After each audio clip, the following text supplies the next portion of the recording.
Hello, everybody, and welcome back to the General Eclectic Podcast with Rod Dreher. I'm your host, Kale Zeldin, and we're here for episode number 40. Now, Rod, it's good to see you. I know you are on a time crunch here because you are headed off again.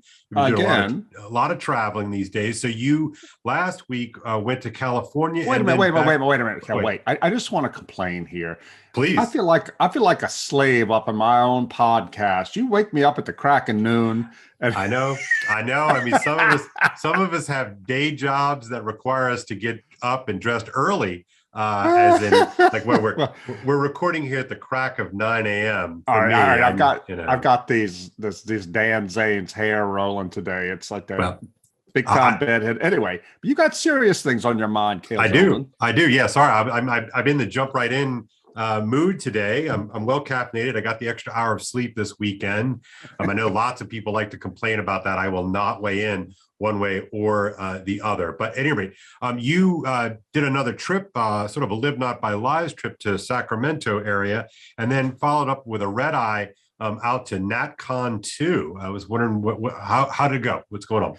Oh, well, the NatCon 2 conference was held in Orlando this year, and it was really kind of everybody who's anybody in the conservative movement, which is not really true. Not everybody was there, but I guess I'm nobody then, Mike. No. I mean, it's I don't know why I was there. They brought me to talk about Hungary, and unfortunately, because I got caught up in the Great American Airlines screw up, I missed about half the conference before I could finally get there. Yeah, but it was good. You know, I didn't get to hear most of the speeches because of the screw up, but at conferences like this, the most important thing that happens is what happens around the bar and at lunch. When people just get to see each other and talk to each other. I met some really interesting people there.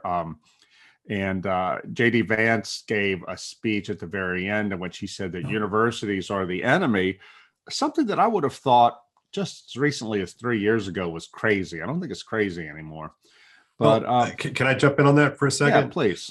I'm a creature of the university. I contemplated at one point in the middle 90s going on and getting my PhD and trying my best to become an English professor. I saw the writing on the wall, or I was able to read the tea leaves and recognize that even then in 1997, it was probably better for me to take my terminal MA and not try my future in academia because of ideological reasons, and really was because I went through when I was in graduate school, we went through a hiring process, and boy, it was all laid bare for my 23-year-old eyes to witness and behold. And I just knew even then, I mean, we're talking a long time ago now, that there was just no chance to make it through a hiring committee. And this is prior to the days in which you had to sign a pledge of allegiance to the party. Anyway, I've always been kind of closeted in my dismissal of academia, not because I don't care about academia, but it was captured even back in the middle 90s. It's even greater now. So what was the reaction to JD sort of just throwing it out there? Finally, I mean, right? I mean, it's sort of... Yeah, well, it's interesting because as he was giving this speech on the final night of the conference, it was on a Tuesday night, most people in this ballroom had their heads in their laps, and you would have thought, are these people praying? No, everybody was looking at their phone, watching for election results from Virginia. Funny. And so poor JD having to speak. And so the conference ended right after that. I don't know what the reaction was necessarily, but I would imagine it was very positive because people understand now that all this wokeness, that is this affliction, this plague, this curse upon the land, started in the universities. And it's never going to end until the universities cast this demon out. How many more metaphors can I use? Well, I like that. I like that metaphor. We've been talking about institutional capture, but I like the spiritual overtones of possession, because I do think it operates in that way. These spirits are deep, they're powerful, and look, I'm using them too as a metaphor, but I do think it is the most apt one. Yeah. Well, what's interesting too, to connect JD's talk with the election results and what follows, I was watching over the weekend this woman, Amy Siskind, a big liberal influencer who has 523,000 Twitter followers. she tweeted something out about how, she's a white educated woman and she despises these uneducated white women who voted for Youngkin because they're racist. She was also disgusted. She despises them, and she was disgusted. So anyway, disgusted. Yeah. Well, I mean, but and this really brought home something J.D. Vance said in his speech at NatCon, that that this is class warfare disguised as culture war. And once you see that, a lot of things fall into place. I heard that also from Batya Ungar-Sargon, who's the deputy opinion editor at Newsweek and has a new book out about the New York Times, how it failed. This is, I think, a really powerful theme. That it's something that happens to be true, but man, I hope that Republicans can get going on it for 2022. One thing, though, that stood out about NatCon and talking to people there, people who did go to all the speeches and who were friends of mine who were there for the whole thing, and they liked it, but they said that it's hard. It's still hard to know where any sort of coalescing on the right is happening, because there was a lot of people there who, according to what I was told, a lot of people who are once again willing to say that we're all against wokeness. But it's hard to say what exactly we're for. And I think that's a fair call, because, it's frustrating, right? Because I like the integralists, there was some of that there. You had Sohrab Ahmari, our TAC colleague Sohrab Ahmari, on stage with Yoram Hazony, who's not an integralist, but he's, a social conservative, on stage with Dave Rubin and Douglas Murray. Both gay conservatives. Right. And man, I wish I had seen that meeting, but I heard it was really inconclusive, because it's really hard to figure out a movement where everybody can be of those four can be satisfied. It's important to talk, and I'm really glad Yoram convened that talk. Right. But I mean, Sohrab and the Integralists have a very distinct and unyielding vision of what the good society is like.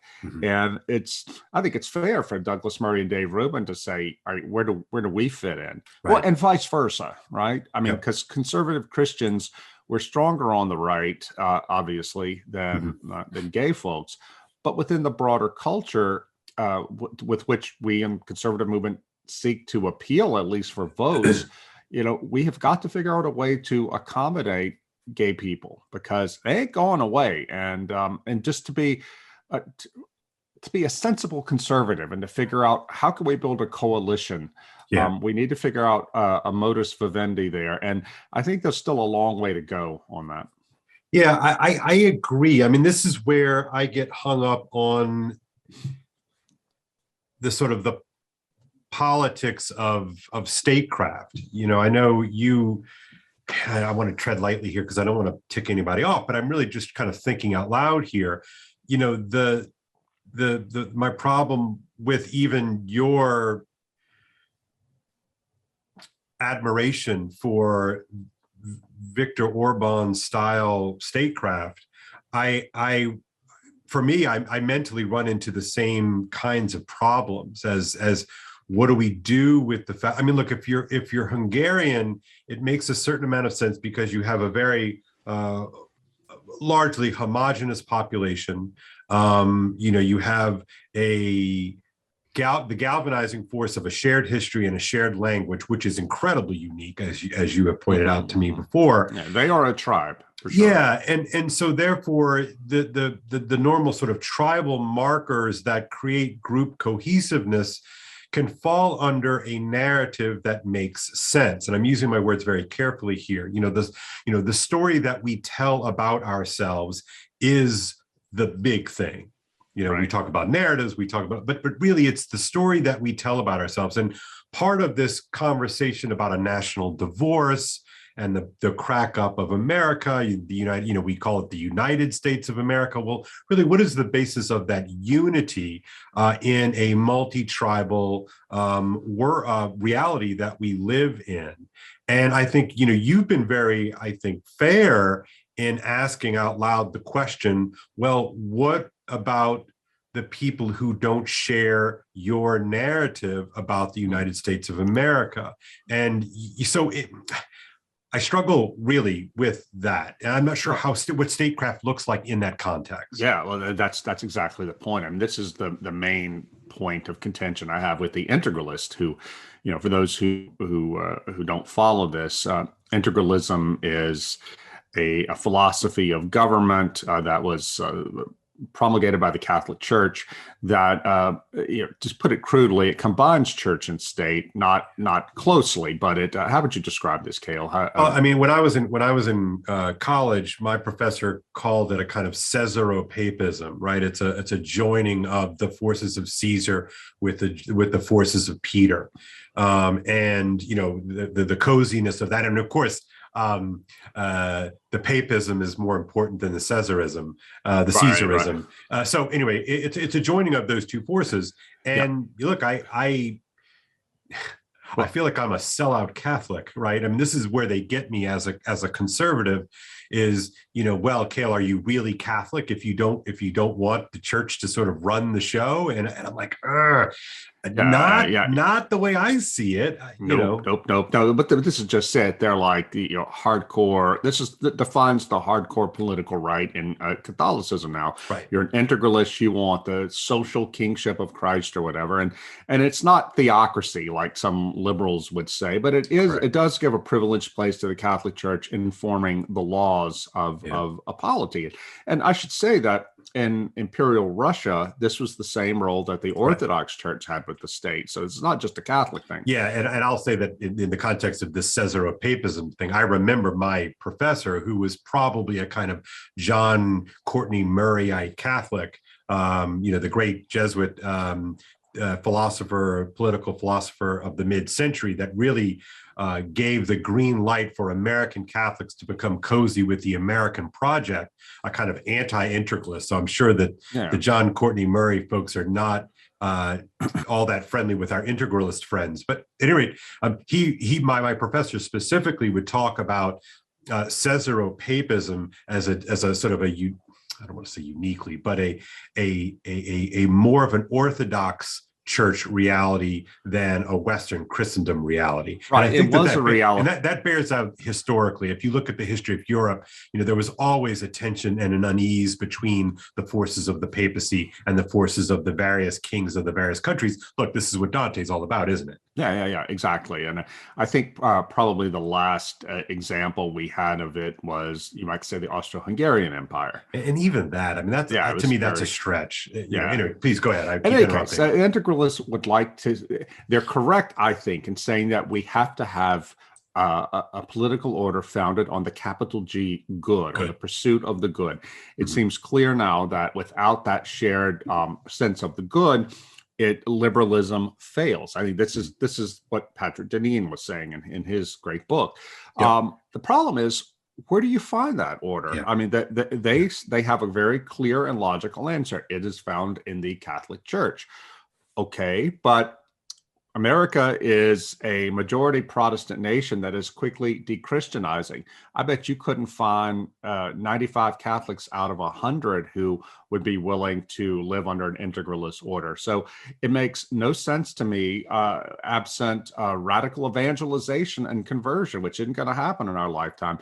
But they seem undeterred by this. They seem to feel that if they just get into the elite circles of power and assume command, everything is going to fall into place. And I think that is just wholly unrealistic at best. I mean, and this is tyranny. Right? Yeah. Okay. So this reminds me of, I'm going to use a phrase here, and I want to get your reaction to it, because I think one of the sort of the default assumptions of small c conservative American folk is taking a line. I think Breitbart made it. Andrew Breitbart, not their website, but Andrew Breitbart made famous that politics is downstream of culture. Right? Mm-hmm. Is that fair? Is that right? And I think most of us take that as a kind of an operating assumption. The new right rejects that. They do not believe that politics is downstream of culture. They seem to posit that law, like the promulgation of law, actually creates a culture. Am I being fair, or is that a straw man? Oh, I think that's just it. I mean, they believe the law is a teacher, and I mean, there's something. So let's play that out. I want to give it its due. Like, how would we articulate that? As can we look at? Do we have any historical analogs that would make that resonant? Well, I suppose they could point to the declaration by the Supreme Court that gay marriage is marriage, and the Obergefell thing, and now it's only gotten more popular since then. But I think that is along, what is that, post hoc ergo propter hoc, the fact that the rooster crowed in the morning, therefore he made the sun come up. All the cultural force was headed towards gay marriage in advance of Obergefell, and as I've written for many years, gay marriage could only have become so popular so quickly if the people within our culture had already accepted a lot of the basic premises about the meaning of marriage and the meaning of sexuality. So I think all of this was baked in the cake. Somebody pointed out, one of my readers pointed out that Sorob said that in some video that in Poland, the strongly anti-abortion ruling that the ruling party's judges just came down with last year has made people more pro-life. This reader lives in Poland. He wrote and said that is absolutely untrue. Okay. Can I jump in here? Yeah. Okay. Yeah. So my concern with all of this is so much of it is sort of theoretical and abstract, right? That is a perfect system captured on a canvas, and isn't it perfect? And it's right. Geometric, to use our it's good geometry. And it's right. I know. I'm triggering you. Good. But I mean it, Rod. With all due respect to Mr. Riley, I mean it. Like I really like. In other words, it does. It's a great looks system. Really good. Okay, but what do we know about those things? Well, I mean, look what the Marxists have done when they tried to institute it.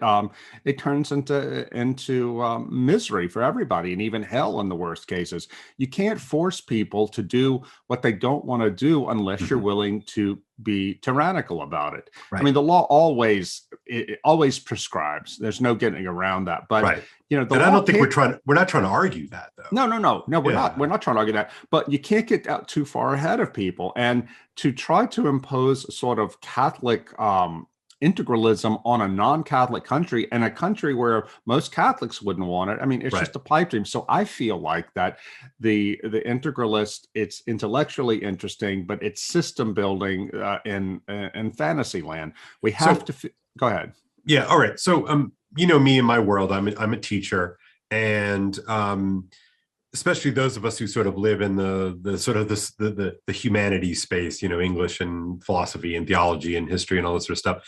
A lot of folks like me really get into curriculum, right? That the way to solve problems is to craft and draft and put the sort of the beautiful little finishing touches on the perfect, the Platonic form of curriculum. And I can do that. I think I can lay out a very compelling, I'm a high school teacher, so a very compelling 9 through 12 sweep of curriculum, and that would have both sides talking to each other, all that kind of nice stuff. It would be perfect. Okay. And I've even tried my hand, what would a perfect 9th grade English course be? What would a perfect, 11th grade course on dogma be? What would a perfect, seminar be on the American project? I mean, I can do that all day long. It's kind of fun in a dorky sort of way. Okay. Let's say that I even get a school and I can put this school together, and this becomes the law of the school, this perfect, Zeldin curriculum that has has dotted all the I's and crossed all the T's, and it's perfect. But what if I don't have anybody to teach it, Rod? There you go. Wait, and likely I will have no one to teach it. What happens to this perfect curriculum? It goes nowhere. Goes absolutely nowhere. And you can even be the dictator of the school with all powers to you, and it won't matter if people can't understand it and don't want to follow it. And this is the problem I have with the integralists. But I mean, I think that they're an important part of the discussion because they can talk about the way how law is prescriptive and how law can shape people's views. But we always end up falling back on liberalism because we don't have in our country any kind of unifying force as we used to when we were all a Christian country, however nominal that Christianity was. Now that story is no longer operative for many Americans and an increasing number of Americans. So if not liberalism, then what?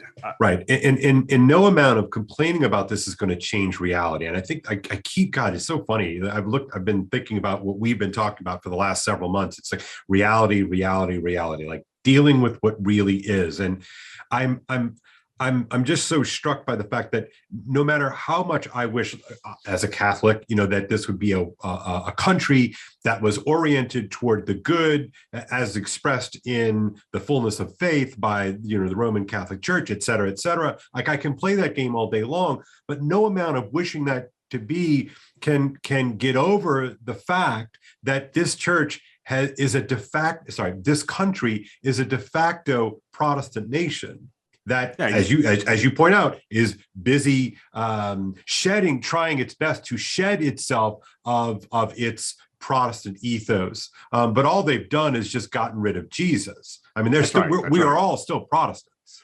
Okay, so I think that whatever future is going to come out of the right is going to emerge by conferences like the ones Yoram Hazony is putting together, where we come together and have actual productive dialogue with people like Sohrab Ahmari and Douglas Murray, because it's going to have to retain some of the form of classical liberalism, because that is the only way, absent a Caesar, that's the only way that a country as diverse as ours is going to be governed. But it also has to be more than what we have now, because the liberalism that we've relied on has led us to this impasse and has allowed the left to seize all the high grounds of power. And they are not liberal, they are illiberal now. And So it's a really dynamic time, but I think that what I wish I saw more on the right is less intra-right pugnaciousness, more of a sense of like, hey guys, we have to build a coalition. We can see this, what's happening on the left. I was reading on Twitter, I forget who, I think Tom, who's the guy up on your part of the world, the expert guy. I can't believe I can't remember his name. Tom Nichols. Good old Tom. All right, but Tom was, anti-Trump conservative, but he was chastising the left, saying, "You guys, you're so interested in purity testing that you are failing to build a coalition capable of resisting the anti-democratic Trump people." Well, I'm not on Tom Nichols' side here, but his point is generally true. And this is one thing, unfortunately, you can see among some segments of the right is they're too interested in purity testing and lib owning on our side, on cuck owning, that they fail to see that, if we want to come to power, we've got to appeal to more than 50% of the people. Glenn Youngkin, not my idea of a perfect Republican, Carlisle group, suburban Mitt Romney style dad. Nevertheless, he didn't scare people, and he brought in just enough people to win power there. Now, I think now that he has won power, the Republicans have got to start using that power in a forceful way, in a way that I think Viktor Orban shows how this can be done within a democracy. Because make no mistake, Hungary is a democracy, and there are a lot of Hungarians there at the convention in Orlando. And I'm in touch with a lot of these people. They are really concerned that they might lose this next election. Which is interesting, right? I mean, just from a footnote standpoint, I mean, the fact that you have Hungarians who are pro-Orban, right, are telling you that they're worried they're going to lose, I think gives a bit of a lie to this sort of Orban the fascist BS. Of course. I mean, look, somebody sent out a thing on the weekend. I mean, you could not like Orban. I mean, it's fine, like whatever. But to call him some sort of like I don't know. It's so stupid. Oh, it it's is so stupid. Well, this guy, I've said this before, I think on this podcast, this guy, Peter Craico, is one of the top anti-Orban public intellectuals in Hungary. He and I shared a stage at a festival in August there in Esztergom, and he started out saying, look, I don't like the prime minister, I don't like this government, but I really wish people in the West would stop calling it fascist, because that's not what it is. But in any case, I think Orban shows what can be done within a democracy if you're bold. Now, if he might lose the election because he's been in power since 2010, and no government can last forever. I hope he doesn't lose the election. But what he has done is he's managed to lead that country in a strong way, a strongly authoritarian way, but never getting out ahead of the voters. He has always been returned with a majority. And he's a practical man. He's not an ideologue. He knows what he believes, but he has not gotten out ahead of the voters. I think that's sensible. But too many of our Republicans, as you and I have lamented constantly, that, they're so afraid of being called bigots that they won't take on things like critical race theory head on. Well, Youngkin, I wasn't in Virginia. I don't know how serious he was about taking it on, but a lot of his people around him took it on, and it worked. Well, so I excuse me, I paid a good amount of attention to it because I have family who live in Northern Virginia, and Mark, who was on the podcast a couple of months ago, and I thought Youngkin's approach to it was very sensible. I mean, but I kind of do want to talk about this Tuesday that just blew up, this Apocalypse Tuesday, because I think it's worth it. I think it's connected to what we're trying to suss out here. And that was what happened on Tuesday. And I think it's important, just by the way, for those of you who might be listening to this later on, we're talking about the election in which the election in Virginia, in which Youngkin beat Terry McAuliffe. The Republican candidate beat Terry McAuliffe, a longtime Democratic operative, I think part of the Clinton tree. Oh, yeah, he was. And former governor himself. He's already been elected to that office. And, as recently as a month and a half ago, was up by double digits in the polls.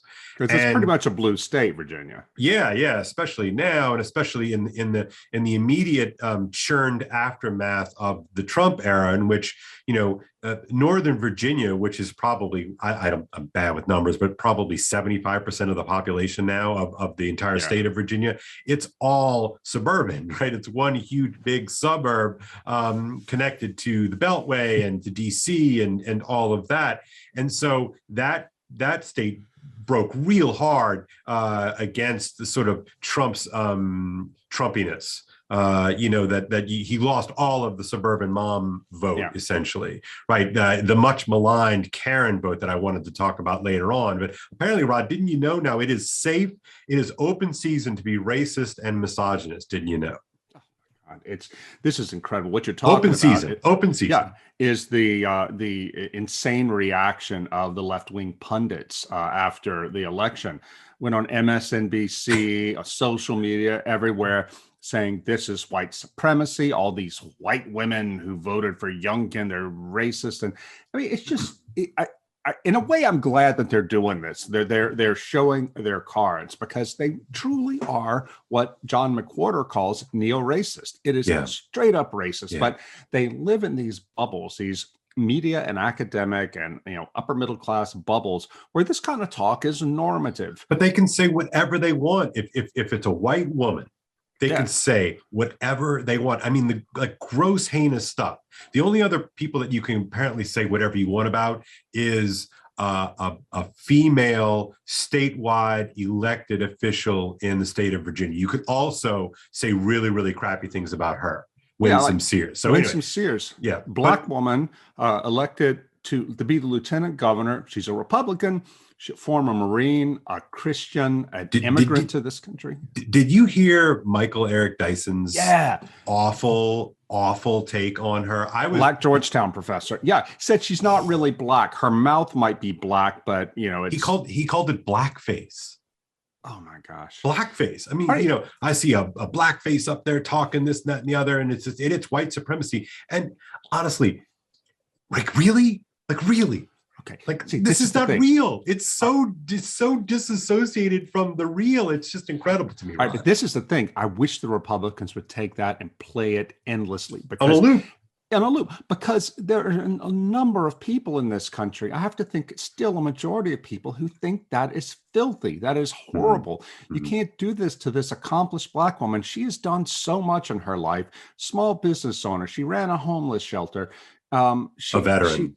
A veteran, a Marine Corps veteran. An immigrant from Jamaica at the age of 6. Exactly. But these ideologues, there's only one way to be Black, and that's agreeing with them. I think most people in this country, I could be wrong about this, but I think still most people want basic fairness. When you look at the polls, even affirmative action is rejected by a majority of Black Americans. Yeah. So why can't the Republicans just stand on American values? Winsome Sears is a great American. She said in her acceptance or her victory night speech, she said, looking at her family around her, she goes, "You're looking at the American dream. My dad came here from Jamaica with $1.75 in his pocket and worked to support him." I mean, it's incredible. I was at the NatCon convention on that night, on election night, before J.D. Vance came on.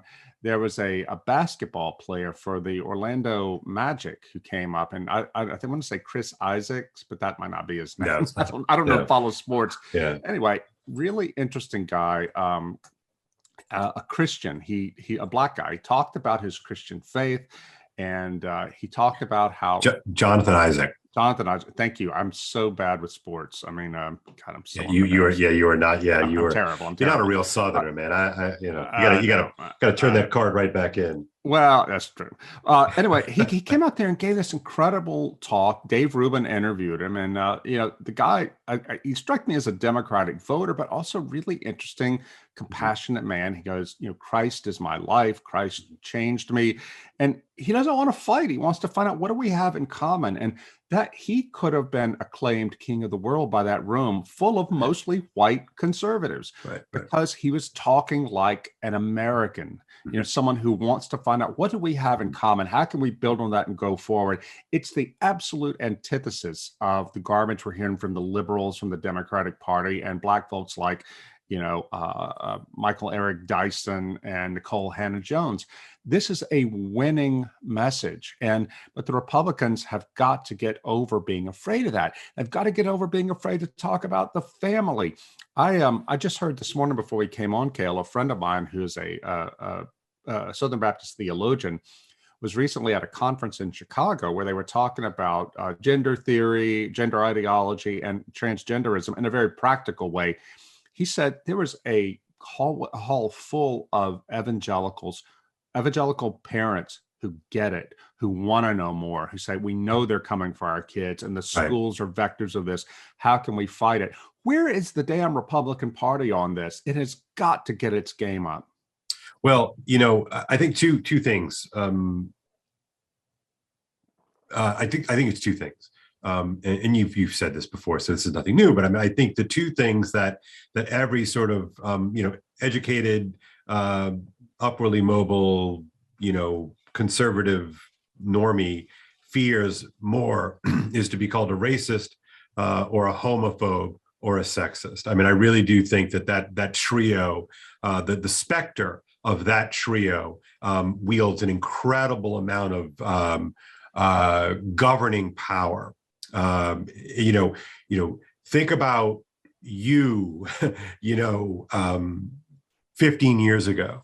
I get the sense that you've been called every name under the sun for so long that you can put a post out, for instance, on Obergefell right now, and all the normal people are going to say, "Oh yeah, Rod Dreher, he's a sexist and he's a homophobe and he's a racist too," and it just doesn't matter. It's just like it's crap. It's bull crap. But you're so far down. This path that I think you've become immune to it. But I think most normie people, they live in absolute fear that if they share their actual thoughts, they're going to be called out either by their HR departments or whatever. Look, we know this, that I think upwards of 75% of the people refuse to say what they really think in public. Yeah, that's true. And I mean, one of the reasons I feel that I have a moral responsibility to speak out as I do is because it's harder to cancel me, because I work for the American Conservative, because I have survived being called every name in the Right. book. And I mean, look, I guess I could still be canceled, but it's harder to do it. So I need to say what all these people who come up to me saying, Yeah. I wish I could say this. Yeah. I need to speak for them, use my platform to speak for them. But you know what? So does the Republican Party. Why is Right. it so hard for Republican politicians to say what they need to say about race, to go straight at critical race theory as un-American, to go straight at transgenderism and all this? Well, because nobody wants to be borked. You and I remember what being borked meant. Right. I mean, that's real. Yeah, they don't want to be canceled. Which to be borked is an early way of talking about being canceled. And guess who ran that back in the day? Teddy Kennedy and Joe Biden. Yeah, right, so Biden's been doing this game forever. This is what he tried to do to. I mean, we all remember the smear against Mitt Romney, milquetoast Mitt Romney, as he wants to put y'all back in chains, and it works. It worked. But you know what? I think that we may be at a point now, and maybe this is one of the gifts Donald Trump gave to the right, where I think there are enough people now who are sick of the bullying. Mm-hmm. And if you can get a winning conservative candidate, not somebody who is as polarizing as Trump, but who is willing to fight on these grounds as Trump was, but to fight effectively. And we proved, the Republicans proved this with Glenn Youngkin's win, that it is possible, even in a blue state, to win if you don't have the uniquely toxic Donald Trump at the top of the ticket. All the Trump people still showed up because they don't want to be governed by the libs. And but there's a basic proof of concept here. I think that it's fair to say, and it's also, I think, a basic failure of concept if we take a look at Terry McAuliffe's strategy, which was to double down with the teachers' unions, which was to sort of double down with the CRT. In fact, that's really what I learned in the aftermath of the election, especially that night. And you can look at these mashups online now. But if you look at the reaction to this on CNN or MSNBC, to me, the great theme was, let's double down. Yeah. Which is a remarkable reaction to what we saw unfold, because it was not white supremacy that won the day. It was, you know what, maybe we shouldn't be so bat crap cray. Yeah. But on our own side, though, I think that this is something that the Trumpier of our people needs to keep in mind too. That, if you want to be pure about, are you for or against Trump? You can be pure, but you might actually lose the election. And right now, given the fact that the left controls every single institution in American society, about the only ones available to us still on the right is the government, because we can still win elections. But hold on. But even that's barely true, Rod, because we know that the entire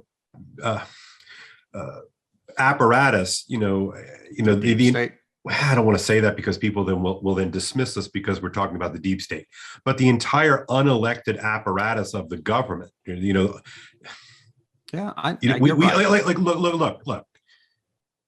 Let's just say that I did not have a problem with the so-called vaccine mandates. Okay.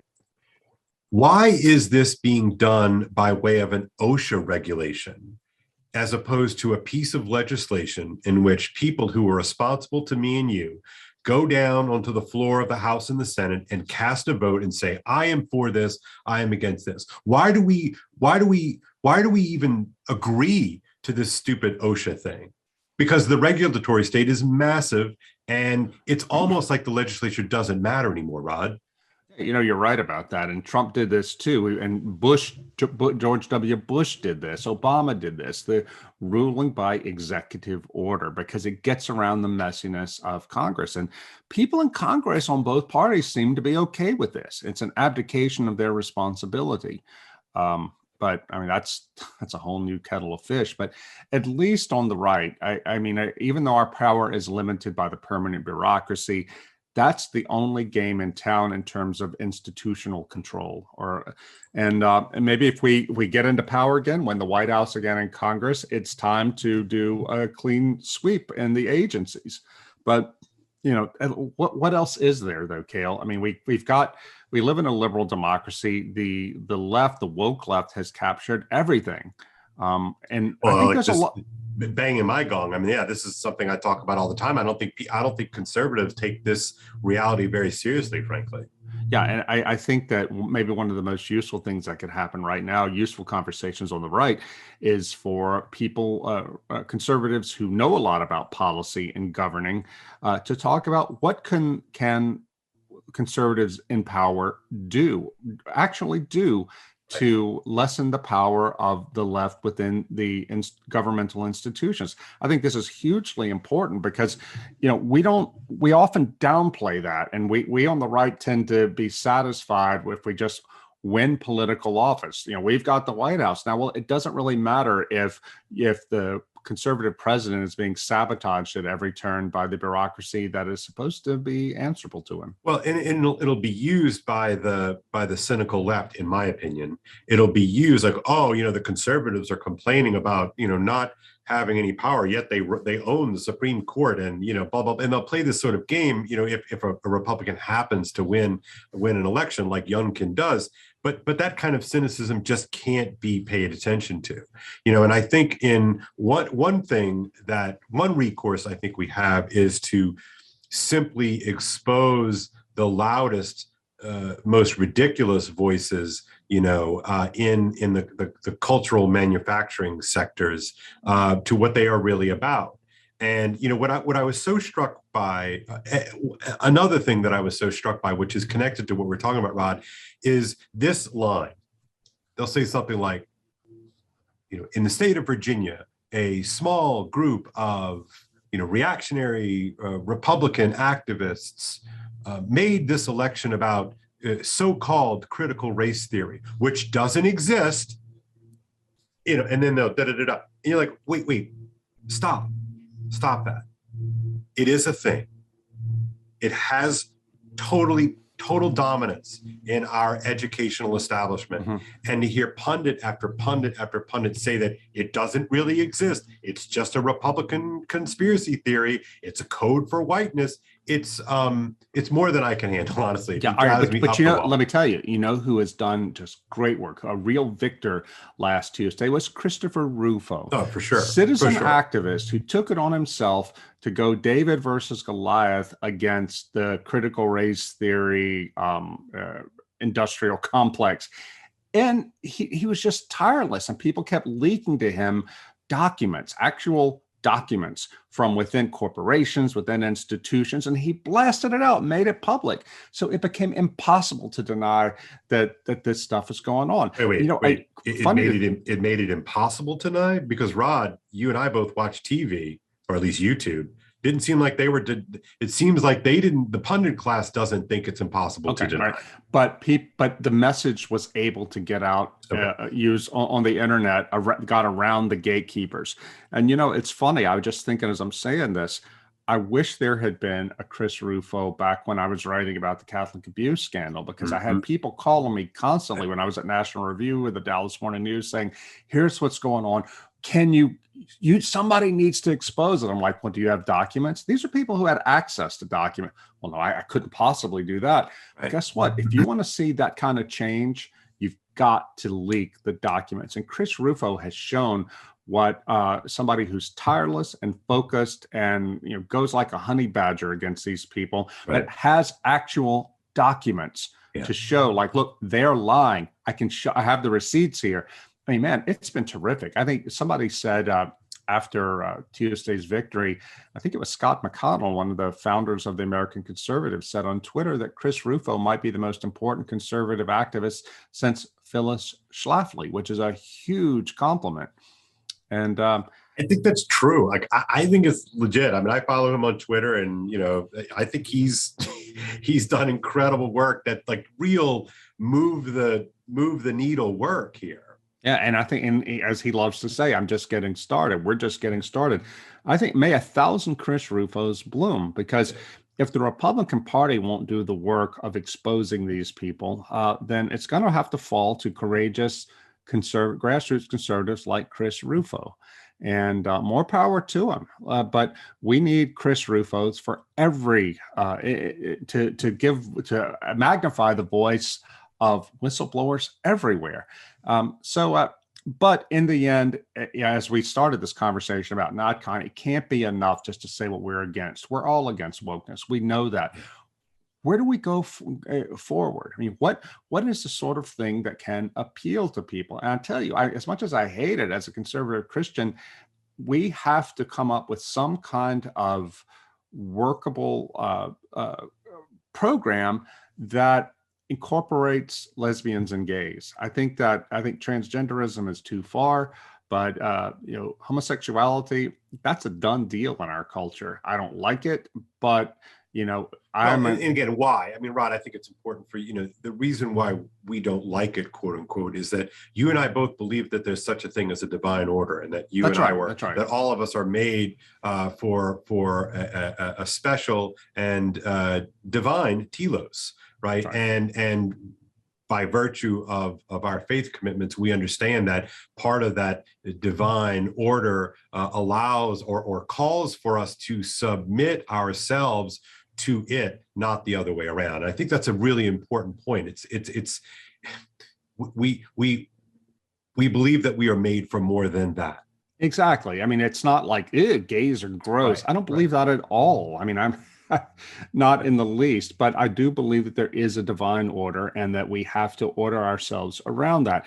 I also believe that we as a culture have lost that vision, and it's going to take a while to regain that vision. But in the meantime, I'm willing myself to I mean, I like Douglas Murray. We're friends. We're not going to agree on everything, but I think it's perfectly fair for somebody like him to say, where's there a place for me? And, he and I were having a brief conversation at NatCon about this, and he prefers to see it not as where is a place for me as a gay conservative, but where is a place for me as a non-religious conservative. Yeah. And that's an interesting point too. And it's something that, again, we on the right have got to take into account, because this is a de-Christianizing culture. And I think that even as Christians work to re-evangelize, as we have to do, we also have to work to create a political order that protects our institutions. And if it requires making some concessions to gay folks or their allies and non-religious people, then we're going to have to do it. Otherwise, we're going to end up in much worse place than we would have been before. I would be happier with somebody like Douglas Murray or Andrew Sullivan, with whom I disagree profoundly on matters of sexuality, but I trust them to protect religious liberty in ways that it's impossible to trust people on the left. So I'd rather live in a place where they were governing things than one in which the left was. Well, it strikes me as I'm listening to you here that, in part, I think this is connected to our propensity toward purity testing. This desire, for right think. You have to think the right things, which is really just believe the right things, right? So it's and I'm currently teaching Chaucer right now, the Canterbury Tales, which is just a genuinely a masterwork. And I'm struck by how expansive his vision is, that it can include the rather sort of straight-laced, stuffy character of the knight. It can include the truly,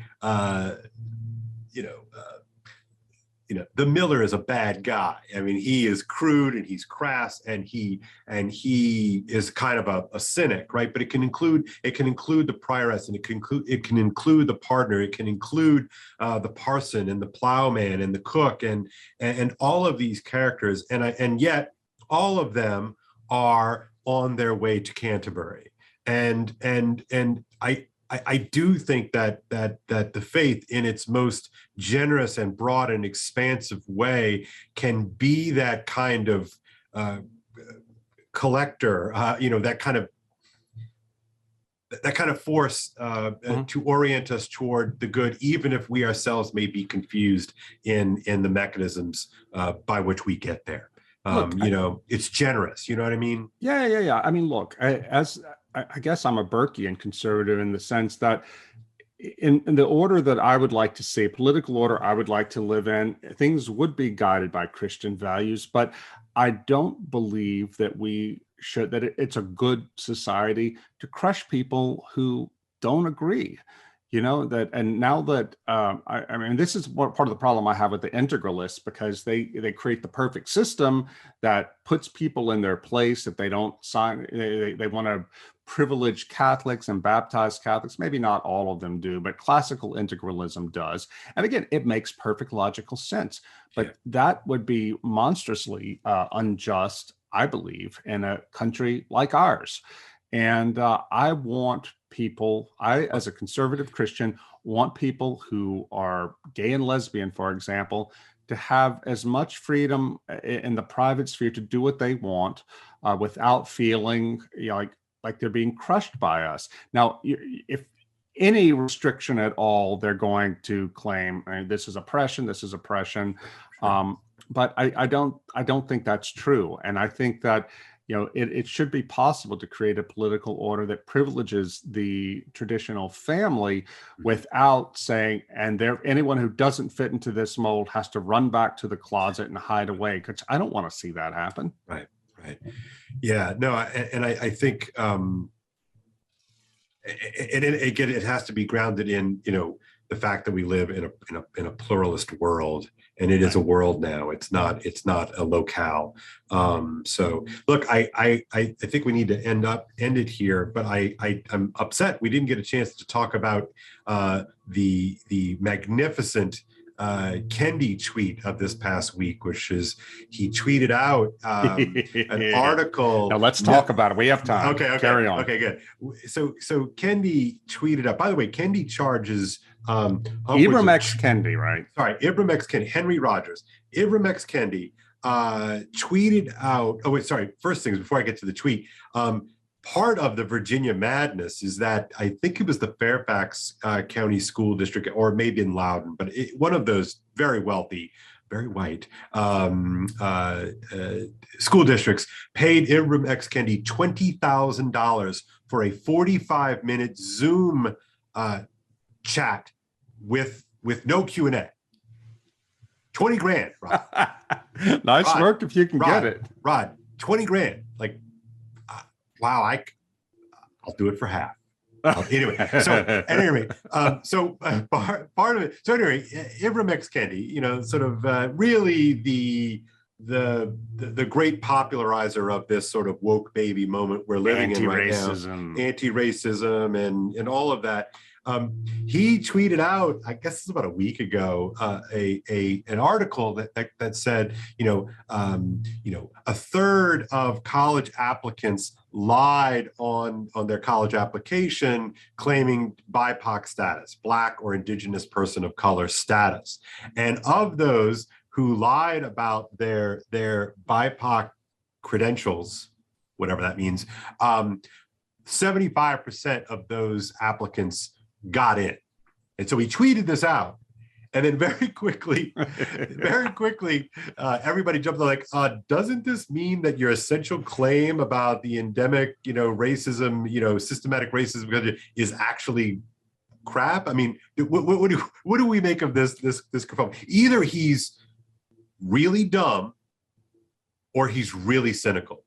Oh, he's really dumb. I think it's so clear he's dumb. Yeah. Have you read it? I mean, I've read it. Yeah, it's bad. Yeah, no, he's really stupid. But didn't he delete that tweet? And yes, he did. He did, and then got all mad at the people who were calling him out and says, "Yeah, you don't understand racism." Systematic. Yeah, but this is how fraudulent he is. And again, let's go after that. And let's go after that though to stand for the kind of America that Winsome Sears stands for. That's the America I want to see. Yeah. Look, there are people who are white people who are still racist, no doubt about it. But this is a country that by and large has absorbed the lesson of Martin Luther King and wants to get better.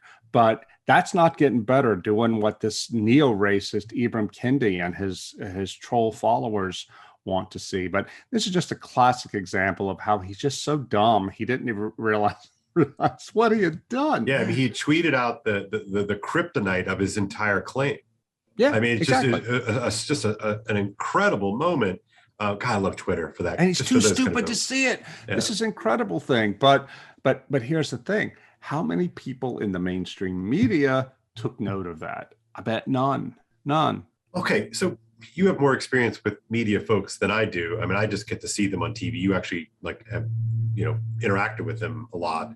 And what are they like? I mean, certainly in your time, you have come across your fair share of very intelligent lefties. Mm-hmm. What would their reaction be to that? I mean, would they admit that Kendi's kind of a dimwit, like an actual not a smart person? I doubt they would. Or they might say, okay, yeah, he's not the brightest one, but what about, it's all whataboutism. And it is so much more important to keep the right from winning than it is to call out bad faith actors on one's own side.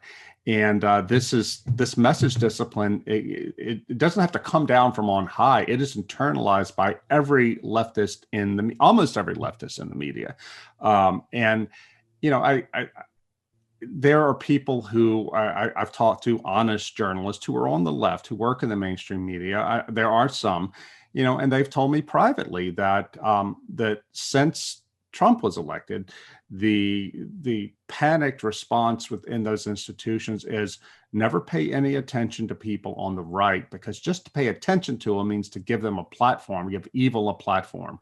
And I mean, it's crazy. This is how you end up in 2021 with these cray-cray lefties going on media, on TV, and talking about, well, this is clearly white supremacy. It's impossible for them to learn anything because they dismiss any information that doesn't confirm their biases.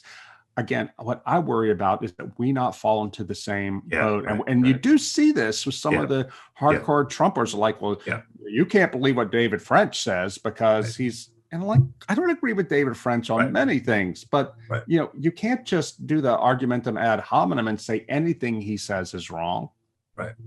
Yeah. I read David French every week, and I disagree with him just about every week in terms of his standpoint in our current moment. But, he is actually capable of saying real and true and good things. And part of your responsibility is to deal with the merits, not with, this sort of genetic fallacy is a real problem. It's a real problem. Well, this is the thing too, that to go back to the integralists, they because I question them, and I try to do it in good faith. I don't think these are bad people necessarily, but I try to question their ideas. Well, immediately, boom, you're a David Frenchist. Oh, really? Yeah. It's which is just a sort of a slightly cleaned up, slicked up version of cuck. Right. And it's like, okay, fine. Then you can dismiss me as a David Frenchist, which I'm not, but whatever. It doesn't matter. But then where are you going to get the input from the outside world that tells you whether or not your ideas are valid or what you have to work on to make, et cetera, et cetera? They don't care about that. Right. Well, I could, as I sort of scroll through my mental historical Rolodex here, I mean, I can imagine someone like Lenin not giving a shit. I mean, right? I mean, in other words, if you want to be effective, if you want to be Machiavellian, then isolate, attack, move on. I mean, it's very. Gosh, I can't believe I'm going to say this word out loud. But what's the name of that you remember the thing? Hillary Clinton wrote her master's thesis on him, and it's Saul Alinsky. Saul Alinsky, right. It reminds me of Alinsky. It really is. It's kind of this find your target, isolate it, and then just destroy it and move on. And it's sort of like, that's not a good method. I'm going to go on the record as saying I don't want to win that way. And if you want to call me a cuck, if you want to call me a wuss or any of the, fine. But no, winning is not the point. Winning is not the point. Then if that's the case, then winning is not the point. Exactly. And do I want, I mean, it can be effective at winning, but do I want to live in the kind of political order that would result when that's what people have to do to win? And no, I don't. I want to say before we end, Kale, here's some good news. I don't know if you saw Barry Weiss's latest Substack, but a guy named Pano Canelos, who used to be the head of St. John's College, he quit St. John's to go move to Austin, Texas, and where he is launching a new college, the University of Austin. And he's doing this in conjunction with some prominent classical liberal conservatives and left liberals who are sick of wokeness and what it's doing to higher education. So they're starting a new university that will do old-fashioned teaching. And it's just fantastic news. And it's the kind of like, you know, again, we started out talking about how we're all against wokeness, but what do we do about it? Well, here's something that these people have decided they can do about it. Again, people on the left and on the right, but they're people who value classical liberal education. And I am so excited. Me too. I mean, I've been calling for this for so long because it's been years since I've had any faith in our existing institutions of higher learning to right themselves and to reorient themselves to their mottos. And the fact that, this goes back to what I said at the beginning of the podcast, which is, in 1997, I elected to take a terminal MA because I knew that there was no place in the higher education cosmos for someone like me. There wasn't. Not to mention that there were just no jobs, but the people who were going to get jobs were the people who would be performative leftists. There was no way that I would do that to get a job, so these institutions have been gone for a very long time, generations of time, and the fact that these folks are really going to create alternate institutions is so exciting. Honestly, this is exactly what has to happen. And you know what? I think that they may be surprised by the number of top faculty they'll be able to attract. At NatCon, I ran into this guy. He's a well-known professor, conservative, who's got what would appear to be a safe sinecure at his university. Right. And but I hadn't seen him in years, and he looked really down on like what's going on. And he said things have gotten so bad at his college that he's not sure if he's going to be able to stay there. I'm like, you got tenure. He goes, I know. And I think he's so discouraged that I think that he would, if he was offered something at University of Austin where he could actually teach and not have to look over his shoulder all the time and look at his students as potential career suicide bombers, because all it takes is one accusation, however false, from an activist, and that could be the end of you. And I don't know how men and women teach under these circumstances, but see, what people don't realize is that this stuff was going on. The first wave of wokeness, we called it political correctness back in the 90s, but the first wave was the early 90s. And I remember being in graduate school, and one of there were literally 4 non-lefties. This was at LSU, okay? There were 4 non-lefties in the English department. And by non-lefties, I mean, one of them was conservative. And the one conservative guy got brought up on sexual harassment charges to the faculty senate because he spoke out against feminism, in a very, acerbic and witty and but went there kind of way. And he almost lost his tenure. This was back in the 90s, almost lost his tenure at LSU. And I know the name, so I'll be happy to share with people who want to know. And this was the playbook. Now, what was interesting about that moment is that they realized that they had kind of overshot and that they did not have full institutional capture in the 90s. And so they went dark and they burrowed in. And this is really where I take issue with somebody like Camille Paglia. She always thought that the real radicals didn't go into the universities. I respectfully disagree with her on that score. No, the real radicals, the ones who really wanted to do the work, the long march work, they went in and they burrowed in. They became university presidents. They became deans. They became provosts, et cetera. And now they have it. And so your friend, the fact that your friend, who's, I don't know who you're talking about, but your friend who is a prominent tenured professor, the fact that he's actually thinking about ditching a long-standing institution for a startup in Austin is amazing. I mean, that's scary, actually. I'm glad University of Austin is getting off the ground here, but that is chilling stuff. Yeah, it is, but I think it's the kind of thing that's going to have to happen. If University of Austin gets some big names who walk away from prestige institutions, like I'm thinking about somebody like Joshua Katz at Princeton, who is besieged there, classics professor, and I'll be seeing him at this conference in Pepperdine. I'm going out to later today. And, I have suggested to him, I knew that University of Austin was coming. I've suggested to him, you might want to look into this because the man loves teaching classics. He ought to be left alone to do that, but they're not going to leave him alone because he doesn't agree with critical race theory and all this stuff. And so the mob is coming after him at his own institution. And it's disgraceful. And the man is so gifted. Well, you know what? I think there are probably enough people left in this country who would be willing to pay for an education where those kids can be taught by Joshua Katz. Right. Now, I think I don't know where he is politically. I think he's probably a classical liberal. Probably so. I don't care. He's a great scholar. I want my kids to learn from him. I don't want my kids to go to a university where the only thing they ever hear is conservative stuff. I want them to be educated. And it's a disgrace that in a country as big as ours, there's so few colleges and universities now where you can get that sort of thing. No, it's all but non-existent unless you're willing to go alt. And I did. In the 90s, I went alt. I went to a small, tiny, little obscure place. And that's why I got a real education. I mean, I don't say this as a brag on my part. I'm humbly the beneficiary of the best education that I've ever come across. And it's not because I'm hyper intelligent, but it's because I went through a real school with a real curriculum, with real people who really wanted to deliver on the curriculum. I mean, that makes all the difference in the world. And going to Normie U ain't going to cut it. It's not going to cut it, people. Yesterday after church, we were sitting around the house, and my son Matt, who's in college, he was here, and my daughter Nora, who's still in classical Christian school, secular.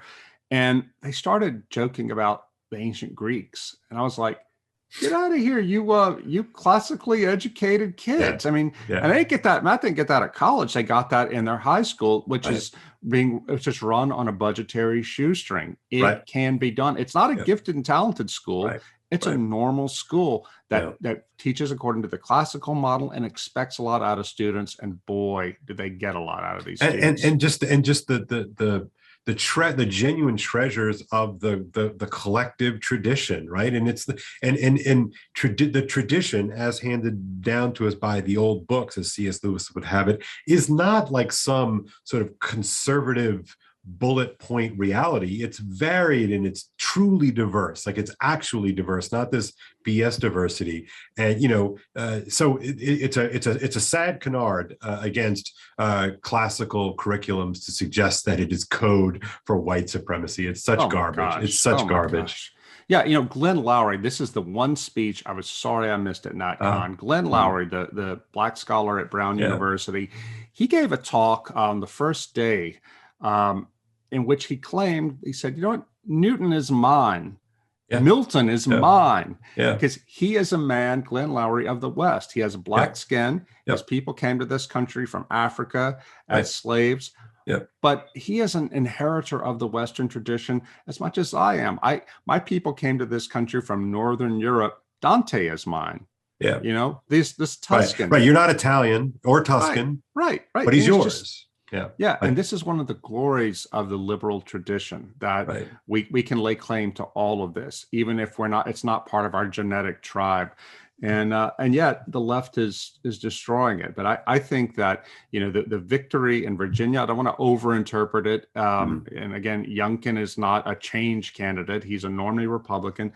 but it was a sign of hope. I think that things could turn around, and a sign of greater hope to me is the founding of the University of Austin. Why don't we have Pano Canellis come on that'd be great. our podcast? I'll let's do it. him and see, yeah, please, let's do it. That's my jam, is education. I love it. It's like, okay, I'm making a note here because he's a good guy. And all right. Well, I better go pack my bags and go to the airport, brother. All right, man. Well, why don't you send us out then? Yeah, don't get nothing on you. All right, take care.